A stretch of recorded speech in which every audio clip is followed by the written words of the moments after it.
কার্যক্রম নিষিদ্ধ আওয়ামী লীগের প্রতিষ্ঠা বার্ষিকী ঘিরে গোপালগঞ্জে সেনাবাহিনী মোতায়েন করেছে প্রশাসন। সেখানকার খবর জানবো, সহকর্মী আজিজুর রহমান রনি যুক্ত হচ্ছেন আমাদের সাথে। রনি, গোপালগঞ্জে এলাকার আইন শৃঙ্খলা পরিস্থিতি কেমন দেখছেন সেটি জানাবেন, এবং প্রতিষ্ঠা বার্ষিকী উপলক্ষে সংগঠনটির কোনো ধরনের কার্যক্রম কি চোখে পড়েছে কিনা?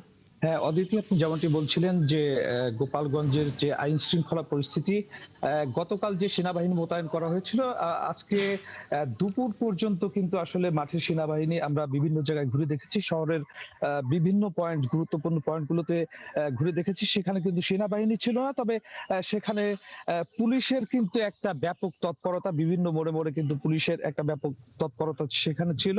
কিন্তু দুপুরে গোপালগঞ্জের জেলা প্রশাসকের কার্যালয়ের সামনে কিন্তু আমরা সেনাবাহিনীর একটি অবস্থান দেখেছি, এবং সেখান থেকে সেনাবাহিনী ঠিক এই মুহূর্তে রয়েছেন গোপালগঞ্জ পুলিশ সুপারের কার্যালয়ে এই মুহূর্তে রয়েছেন।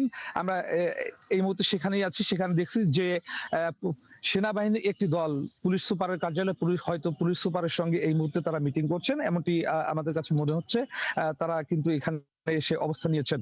আর আপনাকে যদি একটু বলি যে গোপালগঞ্জে যে আটকের সংখ্যাটা আমরা সংবাদে বলছিলাম যে ৬ জন আটক হয়েছে। আসলে গোপালগঞ্জে এই নাশকতামূলক কর্মকাণ্ডের সাথে জড়িত এমন সন্দেহে বা যারা এই ধরনের কর্মকাণ্ড ঘটাতে পারে, আওয়ামী লীগের কিন্তু ৪ জন নেতাকর্মী আসলে গোপালগঞ্জে আটক হয়েছে। এর মধ্যে আমি গোপালগঞ্জের যিনি পুলিশ সুপার রয়েছেন, মোহাম্মদ হাবিবুল্লাহ, তার সঙ্গে কথা বলেছি। তিনি আমাকে নিশ্চিত করেছেন যে গোপালগঞ্জে এখন পর্যন্ত আসলে ৪ জন আটক হয়েছে।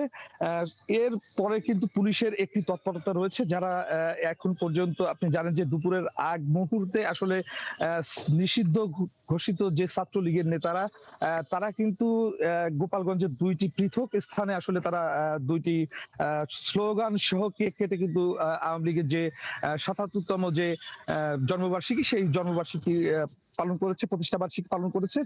এরপরে কিন্তু পুলিশের একটি ব্যাপক তৎপরতা আসলে গোপালগঞ্জে দেখা দিচ্ছে, এবং আপনি জানেন যে সেনাবাহিনীও তাদের সাথে বৈঠকে বসেছেন। নিশ্চয়ই তাদের তৎপরতা আরো বাড়বে বলে মনে করা হচ্ছে, এবং যারা ছাত্রলীগের যেসব নেতাকর্মী, নিষিদ্ধ ঘোষিত ছাত্রলীগের যেসব নেতাকর্মী এই ঘটনা আজকে যারা প্রতিষ্ঠা বার্ষিকী পালন করেছে, তাদের সাথে আমরা বিভিন্নভাবে যোগাযোগ করার চেষ্টা করেছিলাম। তাদের অন্য কোনো কর্মসূচি আছে কিনা, এখন পর্যন্ত আসলে তাদের সাথে রনি, আপনার কাছ থেকে আমরা জানছিলাম গোপালগঞ্জের পরিস্থিতি। ধন্যবাদ যুক্ত হয়ে সেখানকার সবশেষ খবর জানিয়ে দেওয়ার জন্য।